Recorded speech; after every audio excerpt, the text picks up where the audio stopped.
Pemirsa, musim hujan mulai datang dan kemudian bagaimana pemerintah mengantisipasi banjir yang akan terjadi? Kita akan tanyakan kemudian reporter kita yang sudah di lapangan, tepatnya di pintu air karet. Di sana sudah ada reporter Pramadika Samudra dan juga kameramen Tommy Pribadi. Pram, bagaimana kondisi terkini di pintu air karet saat ini?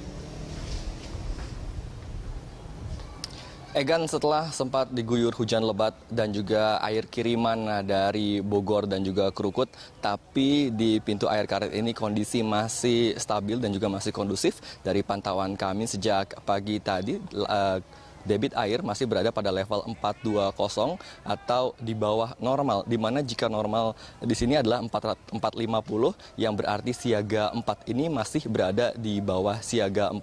Dan dari pantauan kami juga memang Sungai Ciliwung yang berada di sekitar sini memang masih cukup dangkal dan masih banyak terdapat sampah-sampah. Namun dari informasi yang kami dapatkan, ini merupakan sampah kiriman baik dari Bogor maupun dari Krukut, di mana menurut warga memang sebelumnya di sini sempat diberikan normalisasi Sungai Ciliwung dan juga proyek-proyek untuk membersihkan sepanjang Sungai Ciliwung hingga ke pintu air karet yang berada di kawasan Pejompongan Tanah Abang ini. Egan. Baik, Pram, kemudian itu adalah kondisi saat ini di pintu air karet. Bagaimana kemudian persiapan yang kemudian sudah dilakukan mengingat musim kemarau sudah mulai berakhir dan kita sudah mau memulai musim penghujan. Persiapan apa yang sudah dilakukan dan bagaimana menurut pengamatan Anda di sana? Ya, persiapan yang dilakukan ada beberapa tahap, Egan. Yang pertama adalah pembangunan satu pintu lagi di pintu air. Jadi total ada 5 pintu di sini, di mana masing-masing pintu itu dapat menampung 330 meter kubik per detiknya. Dan ini dari informasi yang kami dapatkan memang cukup sangat membantu untuk mengurai arus ataupun debit air yang tinggi ketika hujan lebat terjadi maupun ketika air kiriman dari Bogor datang. Dan selain itu juga ada 2 tahap lagi. Yang pertama adalah normalisasi Sungai Ciliwung di sekitar sini, dan dari pantauan kami memang tadi sempat terjadi normalisasi di mana pengerukan dengan eskavator dan juga alat-alat berat yang lainnya masih terus dilakukan. Dan yang kedua adalah perbaikan kelistrikan dan juga radio, di mana perbaikan kelistrikan diantaranya adalah CCTV dan juga radio guna untuk mendapatkan informasi terkini ketika terjadi luapan dari Katulampa. Egan. Tentu saja kita harapkan kelima pintu yang dibuka untuk mempersiapkan arus aliran air yang ada di sana ini bisa kemudian berlangsung dengan baik supaya kondisi banjir tidak terjadi lagi di DKI Jakarta dan sekitarnya.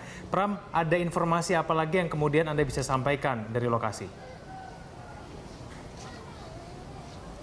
Ya, Egan, terkait dengan Katulampa ini, Egan, setelah kemarin sempat berstatus siaga 3, di mana lebih dari 120 cm, kini Katulampa telah kembali normal. Namun warga DKI Jakarta tetap harus waspada karena BMKG memprediksi akan terjadi hujan lebat pada sore hingga malam hari di kawasan Bogor dan juga Jakarta. Debit Kali Ciliwung yang terpantau di Bendung Katulampa kembali ke titik normal, yaitu 20 cm. Namun petugas Bendung Katulampa memperingatkan warga Jakarta agar tetap waspada terhadap ancaman banjir kiriman dari Bogor, terutama warga yang masih tinggal di bantaran Kali Ciliwung. Badan Meteorologi dan Geofisika memperkirakan hujan akan kembali mengguyur Bogor dengan intensitas sedang hingga lebat pada sore hingga malam nanti.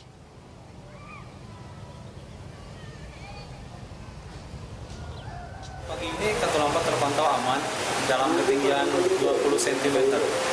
Karena mungkin kemarin ada sempat terjadi hujan yang cukup deras di kawasan Bogor serta Puncak, sehingga ada peningkatan sampai ke 120 cm. Cuman itu hanya berlangsung sekitar setengah jam. Setelah itu kemudian berangsur-angsur menurun hingga pagi ini terpantau 20 cm.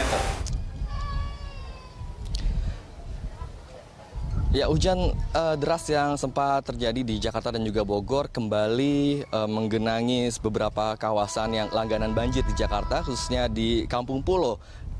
Kampung Pulo kembali terendam banjir dan saat proyek normalisasi tengah dilakukan, warga yang tinggal di bantaran Kali Ciliwung dapat terhindar dari banjir.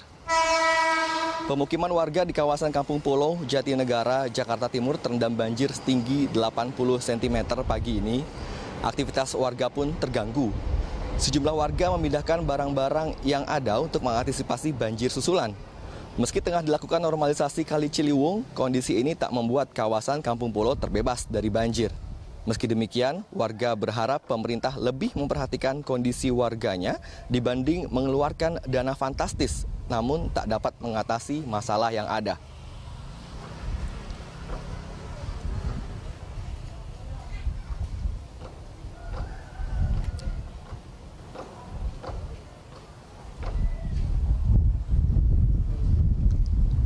Ya, Egan.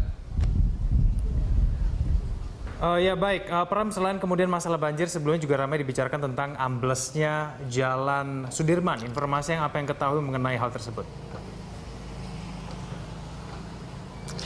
Ya, terkait dengan jalan yang ambles, kami mempunyai informasi, Egan, bahwa di samping halte Polda Metro Jaya di Jalan Jenderal Sudirman terdapat jalanan yang ambles.